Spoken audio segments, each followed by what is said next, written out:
E aí, já pensou em ganhar muito dinheiro com um canal de corte igual esse daqui que você tá assistindo? No primeiro link da descrição temos um aulão para você que quer começar um canal de cortes e faturar muito aqui na internet. Também teremos planilhas que irão te ajudar na hora de organizar a produção do seu canal. Tá esperando o quê?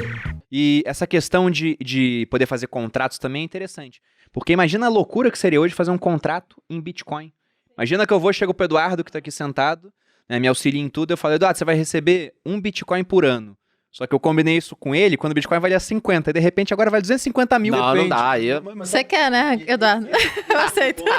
Ainda mais Eduardo, que adora Bitcoin. Em relação ao El Salvador, tá? Quando El Salvador adotou o Bitcoin como moeda de curso legal, eu postei sobre isso. E as pessoas vieram criticar, mas como é que vai ser? Porque a volatilidade, eu vou comprar uma casa hoje por 2 Bitcoins, amanhã o Bitcoin caiu pela metade, eu tô vando meia casa. Parcelar a compra, como é que faz? O ponto é o seguinte, se todo mundo assume que aquela é a moeda corrente, e todo mundo usa aquilo como base, você não tem problema com a volatilidade, porque a volatilidade é em relação a alguma coisa. Uhum. A volatilidade do Bitcoin é em relação ao como dólar. o real hoje. Exemplo prático, tá? Ano passado, em março do ano passado, quem quiser pode olhar agora e validar o que eu tô falando. O real contra o dólar foi mais volátil do que o Bitcoin contra o dólar ano passado, de março a abril, final de abril. Foi mais volátil. O real foi, durante um período pequeno, mais volátil do que o Bitcoin contra o dólar. O que significa isso? Significa que as importações no Brasil deixaram de acontecer por isso. Você comprou um iPhone, vamos lá, o iPhone é importado, ele é em dólar e a gente importa ele no Brasil e compra em reais.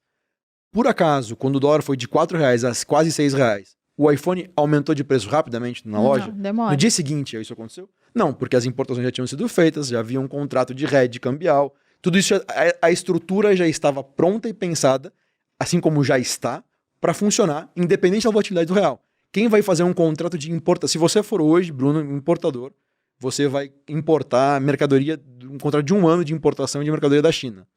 Você fez o contrato de compra, você sabe quanto você vai pagar, você vai fazer junto, no mesmo banco. Faz Vai hedge. fazer um hedge. Você vai saber em reais quanto você vai pagar. Hedge é uma proteção. Hedge é uma pessoal. proteção. Como você faz isso? E para mim esse foi o maior, talvez um dos grandes momentos do Bitcoin que a gente não lembra muito. Como isso funciona? Para você fazer essa estrutura, você vai usar derivativos, contratos futuros, opções, etc. O banco vai montar isso para você não vai precisar se preocupar, mas essa solução existe. A mesma coisa, eu imagino que vai acontecer com o El Salvador. Se a Bitcoin for a moeda adotada, indiferente se Bitcoin é em dólar ou não. O único pulo do gato aí é que Bitcoin é global e você consegue converter instantaneamente para qualquer outra moeda. Aí fica difícil. Isso vai abrir oportunidade para arbitrar preço lá, localmente.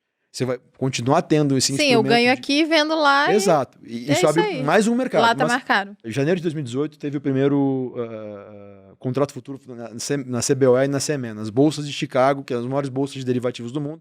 Foi quando teve os primeiros contratos futuros e opções de Bitcoin. E agora tem de Ethereum também, etc. E isso tende a tirar a volatilidade do Bitcoin para levar para os contratos. Não precisa necessariamente tirar a volatilidade, porque a volatilidade ela continua existindo, porque é um mercado 24/7 que, cara, não vai parar. O ponto é, você consegue travar e permitir que aquele fundo que quer ter exposição a esse negócio, que aquele cara que vai nominar uma exportação em El Salvador com o Bitcoin pagando Trave no Bitcoin, valor que ele quiser. Trave no valor que ele quiser. Você facilita o cálculo econômico, digamos Você facilita assim. o cálculo, você facilita a troca. O empreendedor consegue fazer conta mais E fácil. historicamente, no mundo, qualquer mercadoria só funcionou e só teve adoção em massa e virou uma commodity de fato com o advento dos isso futuros. aconteceu. Quando você teve futuros para travar preço. Surgiu assim, né? Com as agrícolas ali para facilitar. Eu não sei o que é futuros. Futuro é quando você trava, é um seguro. Você está travando o preço futuro de alguma coisa. Tá, entendi. Ajuda até em Agora. coisa agrícola, por exemplo. Você tem Agrícola ajuda muito. café, explica Só uma existe. produção de café. Esse exemplo para mim é genial. Você sabia que só existe McChicken por causa de derivativos de contratos futuros? Explicando princípios. O McDonald's queria fazer o lançamento do McChicken. Era o Nugget, né? Era o Nugget. Como é que ia fazer? Porque Nugget basicamente é galinha. E se você... É o que a gente espera. Exato. Mas naquele momento era, tá? Imagina o McDonald's com uma porrada de restaurantes comprando galinha para poder fazer isso. Eles iam aumentar a demanda por galinha, consequentemente o valor do frango, né? Ia aumentar muito e eles iam correr o risco de ter que, depois de 2, 3 meses, ajustar o preço da mercadoria, do McChicken, do Nuggets, enfim. Porque a matéria-prima ia aumentar. Eles chegaram a ter um cara chamado Ray Dalio, que é esse mesmo cara que a gente acabou de citar, falou, cara, olha só, tô com esse problema aqui, como é que eu resolvo esse troço? O que é galinha, frango? Frango é pinto mais milho. Se você tem pinto e você tem milho, Eles você tem frango. pegaram o valor da commodity. E você não tem demanda por pinto, porque ninguém compra pinto. Não faz sentido você comprar pinto. Ah, mas luta é um negócio baseado em venda de... Outros tipos de pinto, outros tipos de gente, pinto, não é né? esses. Que é a É vidro, mais legais, são mas mais continua. legais, são mais Sem o legais. milho, sem o milho. Então, ele fez um instrumento sintético, É, o meu é sintético também. criou esse instrumento derivativo, criou esse contrato, esse é um contrato financeiro, Isso e possibilitou... possibilitou, foi isso que possibilitou ter McChicken, Nuggets, no McDonald's. E sem isso, não existiria, sem esse instrumento financeiro não existiria. Quando a gente traz isso para a realidade do Bitcoin, traz isso para futuros, o advento e a usabilidade, cara, um exemplo que está rolando agora, tá? A maior parte dos bancos começou a negociar contrato de energia. Então, antes era uma coisa específica de empresa de energia, agora bancos criaram mesas de negociação de energia. E agora bancos estão criando mesas de negociação de contrato de carbono, tá? Então isso está entrando dentro do sistema tradicional. Esse é um exemplo interessante de que, eventualmente, bancos, assim como já estão oferecendo ETFs, etc., vão começar a ter mesas de negociação de opções e derivativos de cripto e cripto. Você vai, em vez de você comprar Bitcoin na Biscoint, eventualmente você vai poder comprar no banco que você já tem conta. E ele vai ter lá e vai fazer um contrato de hedge para você e vai oferecer uma solução completa e você fala, legal. Os bancos americanos já estão fazendo isso. A Fidelity já oferece para os clientes de alta renda possibilidade de custódia de cripto, custódia de Bitcoin, comprar cripto. Então, já tem uma camada inteira de soluções para os clientes, nesse momento de alta renda, que querem ter exposição. O ponto sobre isso que a gente pode resumir é o seguinte: hoje fica difícil usar, mas todo problema que existe traz consigo uma recompensa econômica para quem resolver esse problema. E assim como o Ray Dalio ganhou essa recompensa econômica por possibilitar a venda de McNuggets no McDonald's, ele ficou famoso por conta disso, inclusive, ele fala no livro dele, já estão criando soluções para que criptomoedas possam ser usadas como unidade de conta. E o último ponto, e acho que nesse ponto já está acontecendo, é que moeda, além de meio de troca, e o Bitcoin não é o melhor meio de troca do mundo. Não é, de fato não é. Unidade de conta, e temos problemas para isso ainda. O último ponto é reserva de valor. E nesse ponto eu acho interessante ressaltar que o dólar, embora seja um meio de troca global, a unidade de conta global também, que o cara do Japão faz contrato com o cara da Austrália, o cara do Brasil, é em dólar. Então todo mundo faz conta em dólar. O dólar, o real, o euro não são boas reservas de valor, porque eles não mantêm valor com o passar do tempo. Apesar de o dólar ser reserva de valor, inclusive o Banco Central brasileiro mantém Faz reservas isso. em Vários dólar. países. A maior parte dos países. É a maior. Né? Como se fosse o lastro. Junto com o mas ouro não ainda. é. Que não é lastro, mas é reserva. É porque tem o fluxo cambial e a gente fala, Banco Central brasileiro tem 400 bi de tem reserva de Mas dólar. andou aumentando o ouro, hein? Aumentou, mas é quase nada que eles aumentaram. Só que o Mas ponto a é que eles Rússia têm que aumentou o ter- ouro, tá todo mundo Sim. também. O Banco Central tem que ter dólar, porque senão o estrangeiro não vem para cá. Ele vai trocar dólar para uma moeda emergente, que é ainda pior do que o dólar, em termos de reserva de valor, que pode desvalorizar muito, então ele quer poder entrar e depois poder sair. Mas o ponto é que mesmo o dólar sendo utilizado para você deixar essas reservas cambiais, ele tem uma taxa de inflação, e essa inflação esse ano já está na casa dos 5%. Aqui no Brasil, se a gente pegar o IPCA de 12 meses, está em 9%.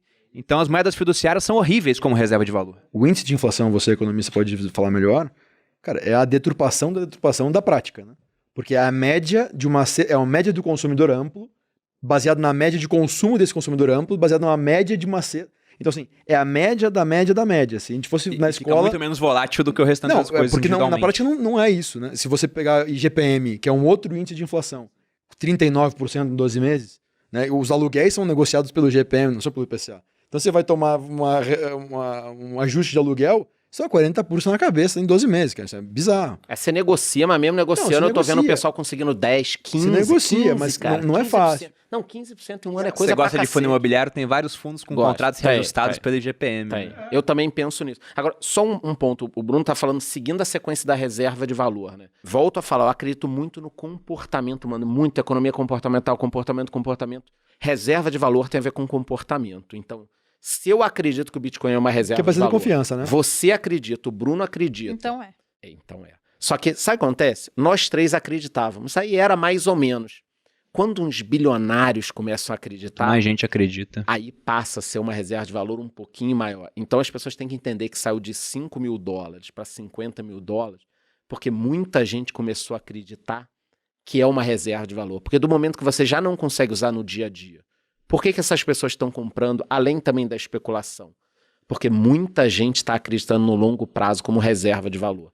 Então o comportamento Porque pode se a gente mudar. for pensar também, até aí o ouro também não dá pra usar no dia a dia, não dá pra você fazer troca, não dá pra você... E mesmo assim, é uma reserva de valor. Se e fosse a pegar gente- o uso industrial do ouro, o preço dele teria que ser muito pequeno, mais é. baixo. O Bitcoin pode virar como reserva de valor uma profecia autorrealizável, né? Tem um documentário que a gente tem na Finclass, quem for assinante, veja, porque ficou muito interessante ter a participação do Yuval Harari. E quem não for, o link tá sempre aqui para que você possa se tornar assinante da Finclass também. E esse documentário, primeiro que é um orgulho a gente ter feito, tem a participação do Yuval Harari, e tem 2 pontos interessantes aqui. O primeiro é que nesse documentário, uma hora eles falam sobre a questão da externalidade da rede, mostrando que um dinheiro ele é útil à medida que mais pessoas acreditam que ele é útil.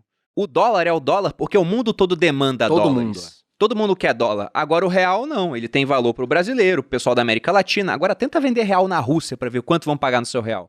Ninguém quer real lá. Então ele é uma moeda mais fraca porque menos gente demanda. E quanto mais gente demandar o Bitcoin, por exemplo, como uma reserva de valor, mais força ele terá.